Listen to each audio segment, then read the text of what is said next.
Hello, എല്ലാവർക്കും ഒരു പുതിയ വീഡിയോയിലേക്ക് സ്വാഗതം. ഇന്നത്തെ റെസിപ്പി എന്ന് പറയുന്നത് നമ്മൾ വീട്ടിൽ ചപ്പാത്തിയൊക്കെ ഉണ്ടാക്കി കഴിഞ്ഞാൽ ബാക്കി വരില്ലേ, ആ സമയത്ത് ഇതുപോലെ ഉണ്ടാക്കിയാൽ മതി കേട്ടോ. നല്ല ടേസ്റ്റാണ് ഇത് കഴിക്കാൻ. നമ്മൾ തട്ടുകടയിൽ നിന്നൊക്കെ കൊത്തു പൊറാട്ട കഴിക്കാറില്ലേ, അതേപോലെ തന്നെയാണ് കേട്ടോ ഇതും. അപ്പോൾ നമുക്ക് വീഡിയോയ്ക്ക് കിടക്കാം. ഞാനിവിടെ എടുത്തേക്കുന്നത് 7 ചപ്പാത്തിയാണ്. ഈ ചപ്പാത്തി ചെറിയ കഷ്ണങ്ങളാക്കിയിട്ട് മുറിച്ചെടുത്തിട്ടുണ്ട്. ഇത് ഞാൻ കത്രിക വെച്ച് കട്ട് ചെയ്തിരിക്കുന്നത് എല്ലാതും ഒരേ വലുപ്പമായിക്കോട്ടെ എന്ന് വിചാരിച്ചിട്ടാണ്. അതുപോലെ വീഡിയോയിൽ കാണിക്കുന്നതല്ലേ, അപ്പോൾ ഒരു ഭംഗിക്കും വേണ്ടിയിട്ടാണ് കേട്ടോ ഇങ്ങനെ ഞാൻ മുറിച്ചെടുത്തേക്കുന്നത്. അല്ലാശെങ്കിൽ കൈ കൊണ്ട് ഇങ്ങനെ പൊട്ടിച്ചിട്ടെടുത്താലും മതി. അങ്ങനെ എല്ലാ ചപ്പാത്തിയും ഞാൻ ഇതേപോലെ ചെറിയ കഷ്ണങ്ങളാക്കിയിട്ട് മുറിച്ചെടുത്തിട്ടുണ്ട്. അത് കുറച്ച് ചെറിയ കഷ്ണങ്ങളായിരിക്കേണ്ടതാണ് കേട്ടോ നല്ലത്. ഇനി ഇതിലേക്ക് ഒരു സവോളയും ഒരു തക്കാളിയും വലിയൊരു കഷ്ണം ഇഞ്ചിയും 5-6 വെളുത്തുള്ളി എടുത്തിട്ടുണ്ട്. അത് നമ്മളൊന്ന് ചതച്ച് വെക്കണം.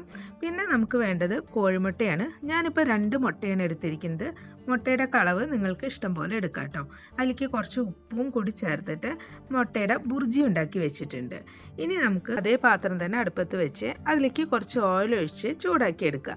എന്നിട്ട് നമ്മൾ എടുത്തു വെച്ചിട്ടുള്ള സവോള ഇതിലേക്ക് ഇട്ടിട്ട് നന്നായിട്ട് വഴറ്റിയെടുക്കുക. ഇനി കൂടുതൽ സവോള വേണമെന്നുള്ളവർക്ക് അതുപോലെ ചേർക്കാം കേട്ടോ. ഞാനിപ്പോൾ ആകെ 1 എടുത്തിട്ടുള്ളൂ എന്ന് മാത്രം. എന്നിട്ട് ഇത് വാടി വരുമ്പോൾ അതിലേക്ക് നമ്മൾ നേരത്തെ ചതച്ച് വെച്ചിട്ടുള്ള ഇഞ്ചിയും വെളുത്തുള്ളിയും ചേർക്കുക. അതേപോലെ കുറച്ച് കറിവേപ്പിലയും കൂടി ചേർത്തിട്ട് നന്നായിട്ട് വഴറ്റിയെടുക്കുക. ഇത് വഴന്ന് വരുമ്പോൾ നമുക്ക് തക്കാളിയും കൂടിയും ചേർത്തിട്ട് വഴറ്റിയെടുക്കണം.